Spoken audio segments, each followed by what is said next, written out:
Então, quando as pessoas falam assim, não, a genética determina não sei o quê. Genética não determina nada. Genética pode determinar a cor dos olhos, cor do cabelo, cor da pele, isso sim. Mas do ponto de vista comportamental, a genética não determina comportamento. A genética, o gene não determina comportamento. Então, o seu comportamento futuro, ele é quase que completamente determinado pelos seus antecessores, pelo que você fez na sua vida.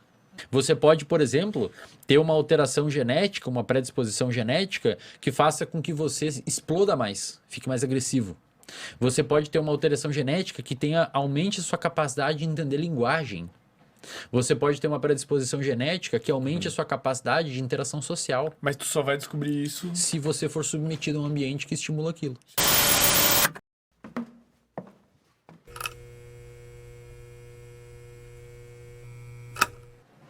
A sua forma de visualizar o mundo hoje, ela é orientada pelas experiências que você teve passada.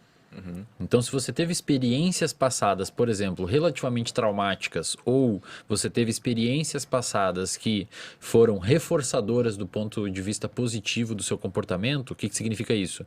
Você vem e apresenta um podcast, é da hora, você gostou. A propensão de você vir e apresentar de novo o podcast aumenta. Por quê? Porque você é sensível ao que você fez. Então, você fazer um comportamento hoje e for legal, aumenta a probabilidade de você voltar a fazer esse comportamento. A gente chama isso de reforço positivo. O que significa isso? Você trabalha, por exemplo, no YouTube, você faz um vídeo que bomba, esse vídeo te dá um puta dinheiro de volta, uma puta recompensa.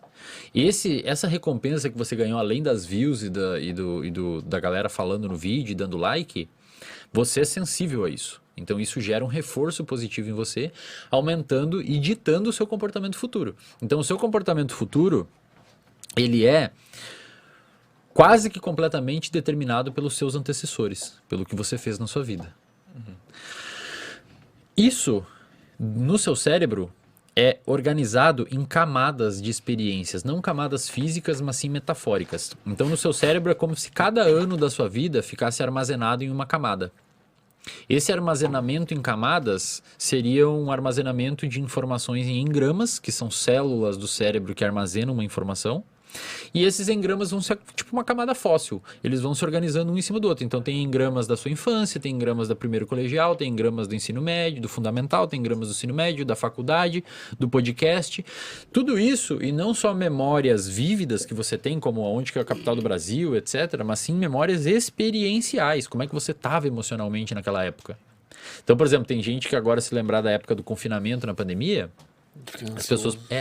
pode dar um certo frio na barriga. Por quê? Porque elas às vezes elas não lembraram de nada específico, elas lembraram do jeito que elas estavam se sentindo e isso desperta um aumento de ansiedade nela. Tipo, como se acessasse um sentimento. Ou quando você sente um cheiro, assim, por exemplo, e lembra de uma pessoa. Você acessou uma dessas camadas. Pensa que a união de todas essas camadas, elas se conversam. Então você está construindo a camada de hoje, quem você é hoje. Por exemplo, esse podcast vai construir uma camada no cérebro de vocês experiencial. Se for legal, se for um aprendizado, se for bacana, se for desconfortável, se for agradável. E vocês vão ser mais suscetíveis a responder a propostas futuras. Eventualmente alguém procura uma terapia, etc. Porque isso vai modificar a visão que vocês têm do mundo. Pensa assim, é bem complexo. Essas camadas construídas na sua cabeça, no seu cérebro, insisto, não são camadas físicas, são camadas metafóricas, experienciais. Essas camadas, elas se conectam entre si e elas armazenam um padrão de informação e o armazenamento desse padrão de informação, ele é ditado em parte pela relevância que aquela informação teve para você. Essa relevância, muitas vezes, ela é marcada pelo contexto emocional da experiência. Por isso que você tende a lembrar mais de coisas emocionalmente ativas, principalmente ruins, porque foi importante para você lembrar disso durante a história evolutiva. Afinal de contas, aquele caçador-coletor que lembra onde foi atacado por um tigre tende a não voltar lá, e então é importante ter essas memórias. O problema é que às vezes a gente lembra demais de coisas ruins e desperta uma ansiedade. Qual que é o problema, cara? Qual que é o problema, não? O que deixa mais complexo isso? Existe uma predisposição genética em cada um de nós para construir essas camadas de experiências E a genética, de certa forma, deixa você mais ou menos suscetíveis a ir para um lado da camada. Então, digamos que tem um lado da camada que é uma hiperprodutividade e tem um lado da camada que é vício. Em droga ou qualquer outra coisa. Um vício comportamental ruim, desadaptativo.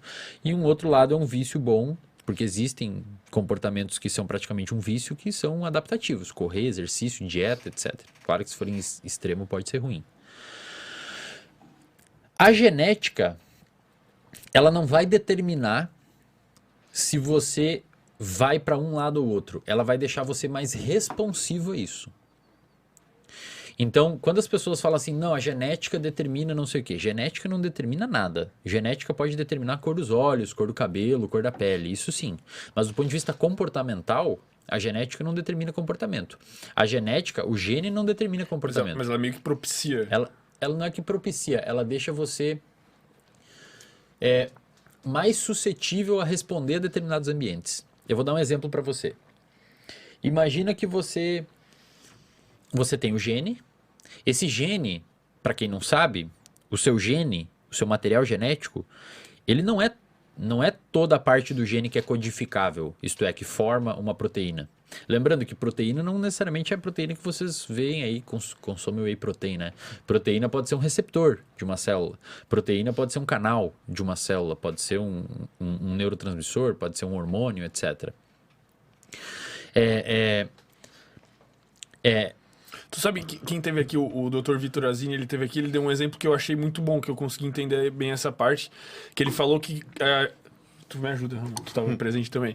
Mas que é como se fosse uma sala cheia de CDs e tu tem uma jukebox. E a genética é como se fosse esses CDs e o ambiente ou a coisa ali te faz escolher um desses CDs para tocar. Perfeito, cara. Boa analogia. Cara sabe pra caralho do que ele tá falando. Boa analogia. Muito bom.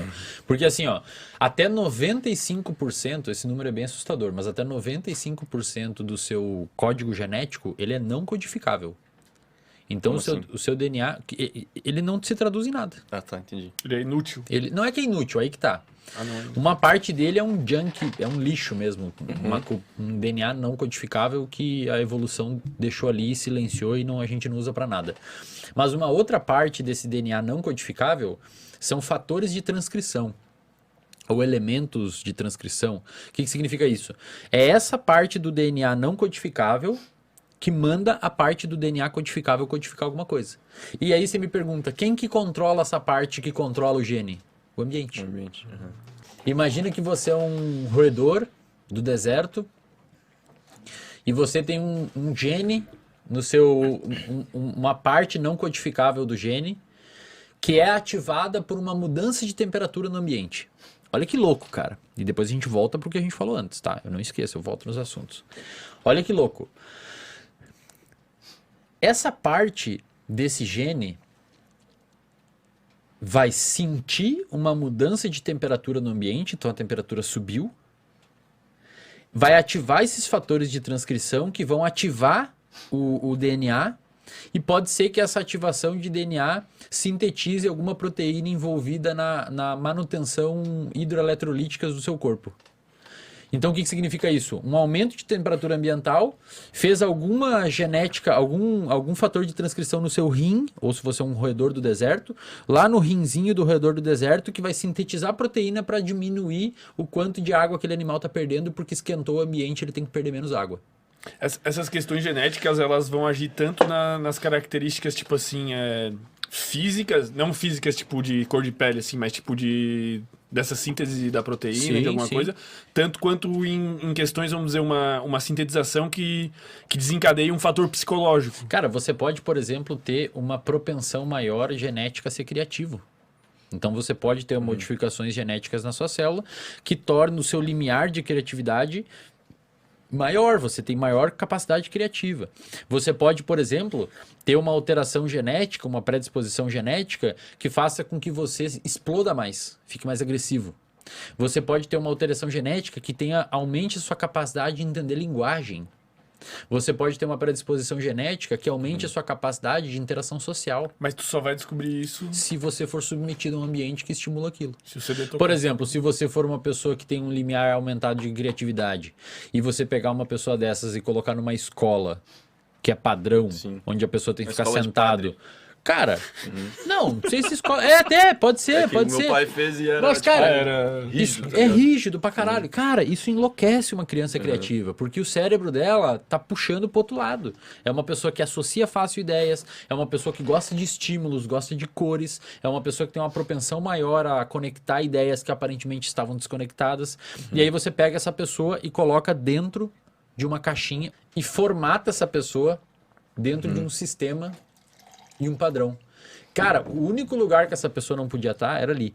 Quem que tem que estar ali? Uma pessoa que tem uma predisposição genética a gostar de entender as coisas dentro de um padrão específico. E não uma pessoa que desconecta ideias. Salve família, canal Mente Evolução para você que busca autoconhecimento, espiritualidade, sabedoria, entre outros assuntos que vão te ajudar na tua caminhada pessoal. Se inscreve no canal, deixa seu like, comenta e compartilha.